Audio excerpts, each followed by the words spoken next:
Hello student, welcome back to my YouTube channel Arihant lecture. Guys, आज के इस video में हम एक इम्पोर्टेंट निबंध राइटिंग की बात करेंगे, यानी निबंध लेखन की बात करेंगे। ये एक इतना इम्पोर्टेंट निबंध है कि जो कि हर बार बोर्ड एग्जाम में पूछा जाता है। और अगर आज के इस वीडियो पे आपने क्लिक किया तो आप एक लकी इंसान हो, क्योंकि आज की इस वीडियो में हम सीखेंगे कि निबंध लिखने का सबसे सही और सटीक तरीका है। अगर इस तरह से लिखी हुई निबंध की कॉपी किसी भी एग्जामिनर के पास जाती है, चाहे वो जिस भी विचारधारा को, आपको पूरा का पूरा नंबर देगा। ठीक है, तो आज की इस वीडियो में हम जनसंख्या वृद्धि की समस्या और समाधान पे देखने वाले निबंध, आपको कैसे लिखना और लिखने का सबसे सही तरीका क्या होता है। देखो, निबंध तो सभी लिखते हैं, बट पूरा नंबर किसी को नहीं मिलता। वजह क्या है, सब कुछ आज के इस वीडियो में हम देखेंगे। सबसे पहले तो ये है क्लास 10th और 12th हिंदी के सबसे महत्वपूर्ण निबंध है, जो कि आपके बोर्ड एग्जाम में आएंगे। अगर आप ऐसे लिख कर आओगे तो आपको पूरा का पूरा नंबर मिलेगा। ट्रिक बताऊंगा, आपको याद ही नहीं करना पड़ेगा, आप केवल सुन लोगे ना तो आपको याद हो जाएगा। इतना आसान एवं सरल ट्रिक से मैं आपको बताऊंगा। ठीक है, आपको अभी तक किसी ने यूट्यूब पे नहीं बताया होगा। ये बिल्कुल आसान तरीका है और लिखने का सबसे सही तरीका है। बोर्ड परीक्षा में आपके आएगा। ठीक है, जनसंख्या वृद्धि की समस्या एवं समाधान, ये किस तरह से और भी पूछ सकता है, ये भी हम बताएंगे आगे। आपको टॉपर हम बताएंगे कि टॉपर कैसे लिखते हैं, क्योंकि मैं खुद एग्जामिनर कॉपी हर साल एग्जाम की चेक करता हूं और हमें पता है कि सबसे अच्छा और सबसे सटीक तरीका क्या होता है और कैसे लिखने पर सभी तरह के टीचर खुश होकर पूरे के पूरे नंबर देंगे। क्योंकि जब हम एग्जामिनर एक तरफ बैठते हैं तो मैं यही बात करता हूँ कि आपने क्या देखा, उन्होंने क्या देखा, तो सब एक ही बात बताते, उसी बात को हमने आज की इसकी वीडियो में आपको बताऊंगा। ठीक है, ये जो निबंध ये वेरी वेरी इंपॉर्टेंट है, यानी कि 100% गारंटी ये आपके बोर्ड एग्जाम में आएगा। और आप इसको तैयार कर लेते हो तो आपके पूरे नंबर बिल्कुल पक्का हो जाएगा। ठीक है, ऐसे लिखने पर टीचर आपको देते हैं पूरे नंबर। अगर आपके एग्जाम में ये 7 नंबर का आता तो 7 नंबर बिल्कुल पक्का, अगर ये 9 नंबर का आता तो 9 नंबर बिल्कुल पक्का हो जाएगा। ठीक है, अभी हमारे पास एक पेपर है जिसमें ये आया हुआ है। ये कुछ इस तरह से पूछा है, जनसंख्या वृद्धि एक अभिशाप। ठीक है, ये इस तरह से भी पूछेगा, मैं आपको बताऊंगा कि कैसे कैसे पूछेगा। यहाँ पे एक चीज मैं आपको बता दूं कि जब एक ही निबंध को 2 छात्र लिखते हैं, ठीक है, लेकिन उनके नंबर अलग अलग क्यों मिलते हैं, टेक्निक क्या होता है, सही तरीका क्या होता है लिखने का। टॉपर स्टूडेंट अगर लिखता है तो अगर वो 9 नंबर का है तो उसे 9 का 9 पूरा मिलेगा। अगर 7 नंबर का है तो 7 में 7 पूरा मिलेगा। अगर वही एक नॉर्मल स्टूडेंट लिखता है, ठीक है, और नॉर्मल स्टूडेंट सबसे ज्यादा होते हैं, लेकिन अगर वही हम आपको बता दें कि अगर एक सामान्य स्टूडेंट लिखता है तो इसे 9 में केवल 6 नंबर मिलते हैं, यानी इसके 3 नंबर कट जाते हैं। अगर 7 मार्क्स का है तो इसे केवल 4 नंबर मिलेंगे, कहीं ना कहीं इसके 3। तो ये देखो 9 नंबर का है तो इसे 6 नंबर मिला, यानी इसका 3 नंबर कट गया। और ये 7 नंबर का था तो इसमें इसका 4 नंबर मिला, इसका भी 3 नंबर कट गया। तो आज की इस वीडियो में मैं यही बताऊंगा कि आपके नंबर क्यों काटे जाते हैं। अगर आज की इस वीडियो को आपने मिस कर दिया तो दोबारा ये नहीं जान पाओगे हमारा 3 नंबर 2 नंबर कहाँ पे कट जाते हैं निबंध में। ठीक है, अगर आज की इस वीडियो को आप मिस कर दोगे तो आप आजीवन, यानी बोर्ड एग्जाम देने के बाद आप पछताताप करोगे। अगर आज की इस वीडियो को देख लेते हो तो आपको आजीवन कभी पछताना नहीं पड़ेगा। देखो, बोर्ड एग्जाम में किस तरह से पूछेगा, जनसंख्या वृद्धि की समस्या एवं समाधान, जनसंख्या वृद्धि एवं पर्यावरण, बढ़ती जनसंख्या घटती सुविधा, भारत में बढ़ती जनसंख्या एक विकराल समस्या, जनसंख्या वृद्धि की समस्याओं और उनकी निराकरण के उपाय, जनसंख्या वृद्धि एवं समाधान, जनसंख्या वृद्धि एक अभिशाप, जनसंख्या नियंत्रण पर निबंध। इस तरह से आपके बोर्ड एग्जाम में पूछेगा। और जो भी पूछता है आपको सिर्फ ऐसे ही लिखना है जैसे मैं आज की इस वीडियो में आपको बताऊं। जो निबंध लिखने का सबसे सही तरीका क्या होता है, सबसे पहले आप निबंध लेखन ऊपर डाल दोगे। ठीक है, और निबंध लेखन जब भी हम शुरू करेंगे तो कभी जैसे कोई क्वेश्चन यहाँ पे खत्म हो गया, अब इसके बाद मुझे निबंध लिखना है, तो हम यहाँ से निबंध लिखना चालू नहीं करेंगे। इसके लिए हर बार नया पेज लेंगे। इस चीज का वेरी इंपॉर्टेंट ध्यान देना है, ये सबसे महत्वपूर्ण है। ये नहीं कि कोई क्वेश्चन यहाँ पे खत्म हो गया और इसके बाद हमें निबंध लेखन डालना है तो हम निबंध लेखन डालकर लिखना शुरू कर दें। नहीं, आपको कॉपी पर्याप्त मिलती है। आप इस चीज का ध्यान देना कि इसको नए पेज से लिखना है। निबंध लेखन डालना है ऊपर, प्रश्नोत्तर संख्या जितने के अंतर्गत आपका आता है वो क्वेश्चन संख्या डाल देना, जनसंख्या वृद्धि की समस्या और समाधान पर निबंध। अब यहाँ पे देखो, सबसे पहले इंपॉर्टेंट चीज क्या है कि अगर जिस भी निबंध को आप लिख रहे हो उससे रिलेटेड आपको कुछ कोटेशन पता हो तो उस कोटेशन को लिख दोगे तो इसमें 4 चांद लग जाता है। ठीक है, कोटेशन इसका सबसे इंपॉर्टेंट भाग है। तो यहाँ पे देखो, जनसंख्या वृद्धि की समस्या और समाधान, ये पेपर में आपका जो भी टाइटल देगा क्वेश्चन पेपर में, उस टाइटल को यहाँ पे लिखना है। ठीक है, अब यहाँ पे जो भी हम कोटेशन लिखेंगे उसे इन्वर्टेड कॉमा में और ब्लैक पेन से लिखेंगे। और कभी यहाँ से कोटेशन नहीं शुरू करेंगे, नहीं कि यहाँ से शुरू करके और यहाँ तक लिखे, आपको बीच से शुरू करना है और बीच में ही लिखना है। अब यहाँ पे बेरोजगारी, अशिक्षा और बीमारी से होगा बुरा हाल, जनसंख्या वृद्धि पर जब तक नहीं लगेगा लगाम। तो ये एक कोटेशन हो गया, ये चार चार लगा देता है। और यही चीजें देखकर आप इसको इंग्लिश में हिंदी में दोनों में लिख सकते हो, टीचर पूरे नंबर आपको दे देते। सबसे पहले स्ट्रक्चर सबसे इंपॉर्टेंट चीज है, ठीक है। देखो जितने भी आपका जो निबंध लिखा जाता है वो तीन ही हेडिंग से लिखा जाता है। पहला तो आपका होता है रूपरेखा, ठीक है, यानी कि स्ट्रक्चर क्या है, जैसे हम कोई भी मकान बनाते हैं तो हमको पता होना चाहिए कि ये किस तरह से बनेगा। दूसरा आपका इसमें होता है प्रस्तावना, यानी मुझसे प्रस्तुत क्या करना है, इसमें क्या क्या चीजें हैं, ठीक है। और इसके बाद तीसरा होता है आपका मध्य भाग किसी भी निबंध में, ठीक है, मध्य भाग होता है। इसके बाद लास्ट हेडिंग उपसहार होता है। इसी के अंतर्गत आपको पूरी की पूरी ये जो लिखी जाती है निबंध, ठीक है। मध्य भाग यानी कि उससे रिलेटेड क्या है, उसके कारण क्या है, उसके निवारण क्या हो सकते हैं। प्रस्तावना उसको प्रस्तुत करना यानी उसका अर्थ बताना है, ये क्या है और ये क्यों आवश्यक है, ठीक है। रूपरेखा मतलब इसको कितने हेडिंग के अंतर्गत पूरे निबंध को हमें कवर करना है। उपसहार यानी मतलब हमको उसमें क्या करना, योगदान देना चाहिए, सरकार को क्या योगदान देना चाहिए, ये सब चीजें होता है, ठीक। तो यही चीजें हम देखेंगे यहाँ पे। सबसे पहले हमारा है पहले नंबर पे, तो पहला नंबर यहाँ पे डाल देना है रूपरेखा।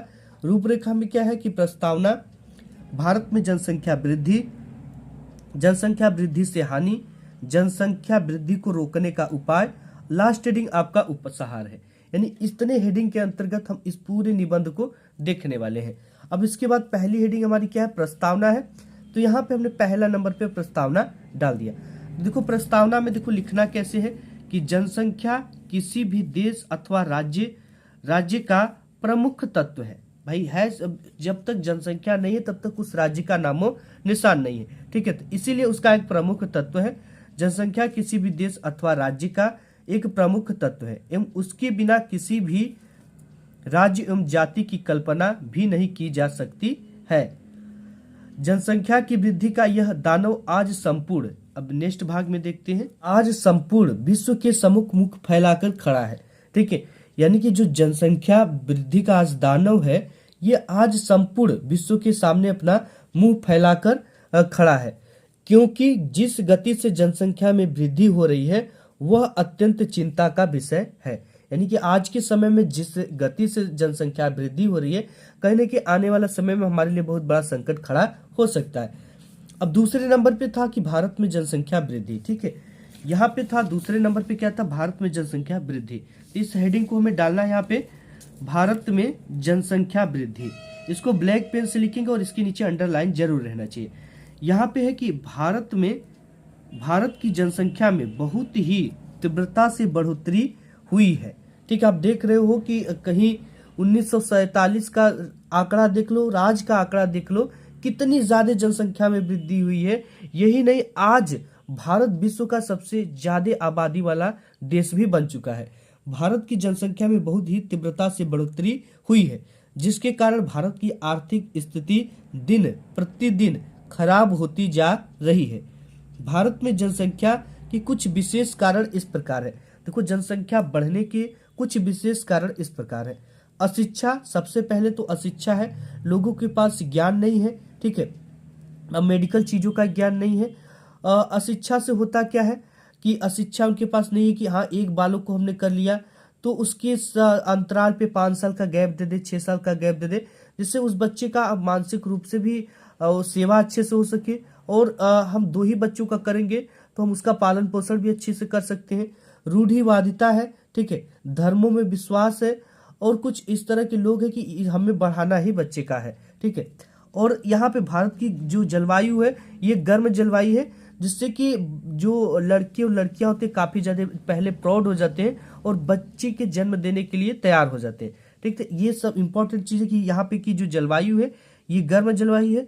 और बाल विवाह, ठीक है, बाल विवाह, क्योंकि आज के समय में बाल विवाह जल्दी करोगे तो जल्दी जल्दी बच्चे होंगे, ऐसे जनसंख्या में वृद्धि हो जाएगी, ठीक है। तो ये भी एक बहुत बड़ा कारण है। दरिद्रता है आदि सबसे बड़ी इसमें कारण है।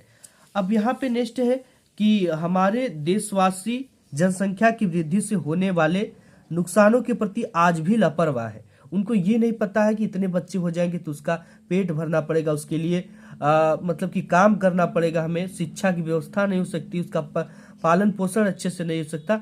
आज की भी जनता हमारी लापरवाह है, ठीक है, नुकसानों के प्रति आज भी लापरवाह है। इतना ही नहीं, वे संतान को ईश्वर की देन मान लेते हैं। आज की जो जनता है जो कि धर्मों में काफी ज्यादा विश्वास रखती है, वो कहती है कि जो बच्चे हैं ये ईश्वर की देन होते हैं, इसे नष्ट नहीं किया जा सकता है और इसको रोका नहीं जा सकता है। कुछ इस तरह के धर्म भी है, जैसे इस्लाम धर्म में नसबंदी को गुनाह माना गया है।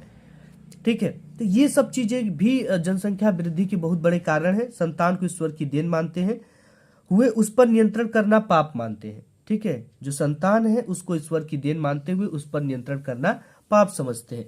नेक्स्ट देखते हैं इसके आगे क्या लिखा गया है। यहाँ पे था कि उस पर नियंत्रण करने को पाप मानते हैं। ठीक है, इसके आगे है कि निश्चित रूप से यदि ऐसा चलता रहा तो मानव जीवन अत्यंत संघर्षपूर्ण एवं अशांत हो जाएगा।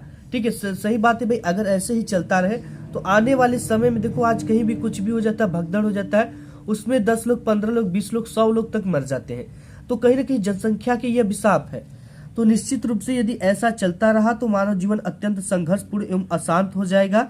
निश्चय ही जनसंख्या विस्फोट भारत के लिए एक अभिशाप की तरह साबित हो रहा है। आप देख भी रहे हो कि भाई एक कुंभ में भगदड़ हुआ तो वहां पे कितने लोग मर गए। अब यहाँ पे है एक कोटेशन आ गया कि अंधविश्वास को तुम इस तरह से गले मत लगाओ, बच्चों को ईश्वर का उपहार बताकर जनसंख्या मत बढ़ाओ। ये कोटेशन हमने बीच में लिख दिया। अब इसके बाद जनसंख्या वृद्धि से हानि क्या क्या चीजें हैं। देखो, जनसंख्या वृद्धि से बहुत ज्यादा हानि अगर आप कहो तो जनसंख्या वृद्धि से होने वाली प्रमुख हानियां इस प्रकार है। इसमें हानि क्या है? शिक्षा का अभाव। अगर किसी माता पिता को 2 की जगह पे 5 संतान है तो क्या करेगा, कोई उसको उच्च शिक्षा नहीं प्रोवाइड कराएगा। ठीक, उस शिक्षा तक नहीं पहुंचाएगा क्योंकि शिक्षा में काफी ज्यादा पैसे खर्च होते। अगर वो 5 की जगह पर एक बालक या 2, एक बालक एक बालिका होती तो वो उससे आसानी से शिक्षा करा देता, उसका पालन पोषण करा देता, उसके कुपोषण होने से बचा पाता। ठीक है, बच्चे कुपोषण भी हो जाते हैं। शिक्षा का अभाव सबसे प्रमुख कारण है। तो शिक्षा का अभाव है, लोगों में जागरूकता नहीं है, बेरोजगारी है, सार्वजनिक स्थानों पर भयंकर भीड़। किसी भी सार्वजनिक स्थान पर आज के समय में अत्यधिक लाइन लगाना पड़ा है। अगर आप सरकारी हॉस्पिटल में भी चले जाओगे तो आधा घंटे लाइन लगाना पड़ेगा दवा लेने के लिए। भयंकर भीड़, अस्पतालों में इलाज कराने में असुविधा, खाद्यान्न का अभाव, आवास में कमी, रोजगार में कमी इत्यादि इसके जनसंख्या वृद्धि से हानि है। ठीक है, अस्पतालों में इलाज के लिए लंबे लाइन लगाना पड़ता है। जनसंख्या वृद्धि से शिक्षा का अभाव हो रहा है लोगों में, अस्पतालों में काफी ज्यादा भीड़, खाद्यान्न की समस्या हो रही है, आवास में कमी देखा जा रहा है। ठीक है, रोजगार में कमी इत्यादि इसके प्रमुख हानि है। नेक्स्ट देखते हैं, यहाँ पे था रोजगारों में कमी इत्यादि। अब इसके आगे है कि अत्यधिक जनसंख्या वृद्धि से रोजाना की जरूरतें पूरी नहीं होगी और लोगों का जीवन कष्टमय हो जाएगा। अगर इस तरह से बढ़ती गई आबादी तो निश्चित ये कहना आसान है कि आने वाले समय में जरूरत की चीजें जो है वो पूरा नहीं होगी और लोगों का जीवन जो है वो कष्टमय हो जाएगा। आपको क्यों सुनना है इस तरह से और आप यहाँ पे लिख पाओगे। जनसंख्या वृद्धि को रोकने का उपाय क्या हो सकता है। ठीक है, देखो, जनसंख्या वृद्धि को रोकने के प्रमुख तरीके इस प्रकार से, यानी प्रमुख उपाय इस प्रकार से। सबसे पहले चीज तो बाल विवाह एवं बहु विवाह जैसी कुप्रथाओं पर रोक लगाया जाना चाहिए और इसके प्रति गांव के लोगों को, अशिक्षित लोगों को जागरूक करना चाहिए कि ये सब चीजें पुरानी प्रथा है, अब इसको त्याग कर आप नई प्रथाओं को अपनाओ और बाल विवाह एवं बहु विवाह जैसी प्रथाओं को खत्म करो। और दूसरा है कि परिवार नियोजन का व्यापक प्रचार प्रसार किया जाए। इसको बताया जाए कि परिवार नियोजन से क्या होता है, परिवार नियोजन के लाभ क्या है। जब परिवार नियोजन का मतलब परिवार को नियोजित करना, यानी कि एक माता पिता और उसके 2 बच्चे।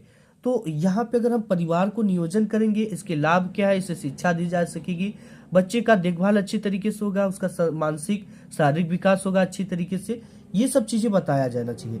विवाह की आयु में वृद्धि किया जाए, जैसे कि अभी मान लो कि लड़कियों का 18 और लड़कों का 21 है। ठीक है, तो लड़कियों का 21 करके लड़कों का 25 कर देना चाहिए। ये हो गया। ठीक है, अब इसके बाद परिवार नियोजन संबंधित सामग्री अपनाने की प्रेरणा दी जाए।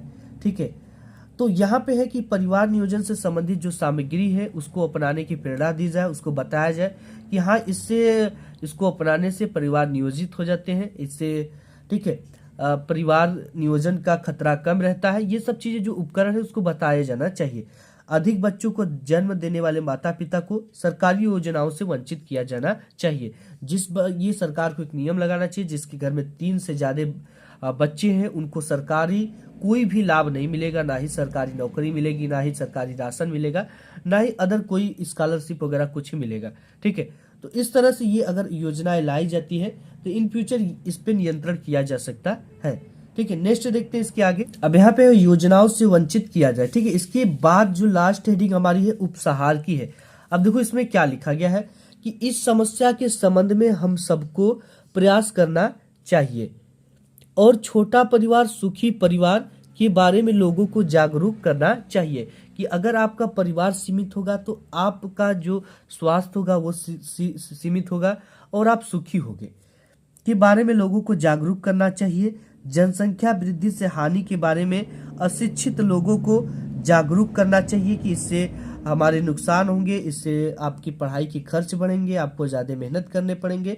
ठीक है, और एक बच्चे की शिक्षा आप अच्छा नहीं दे सकते हो, करना चाहिए। पुरानी रूढ़िवादी विचाराओं से लोगों को दूर करना चाहिए। जो पुरानी रूढ़िवादी विचारधारा है जैसे बाल विवाह, ठीक है, बच्चों को मतलब कि रोकने में जो पाप लोग कहते हैं उसको, ठीक है, जागरूक करना चाहिए। पुरानी रूढ़िवादी विचारों से लोगों को दूर करना चाहिए और नई नई चिकित्सा पद्धतियों के प्रयोगों द्वारा गर्भधारण को रोकना चाहिए।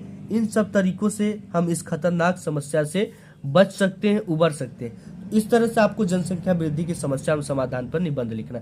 आज की इस वीडियो में बस इतना ही। मिलूंगा एक नेक्स्ट वीडियो में, तब तक के लिए धन्यवाद।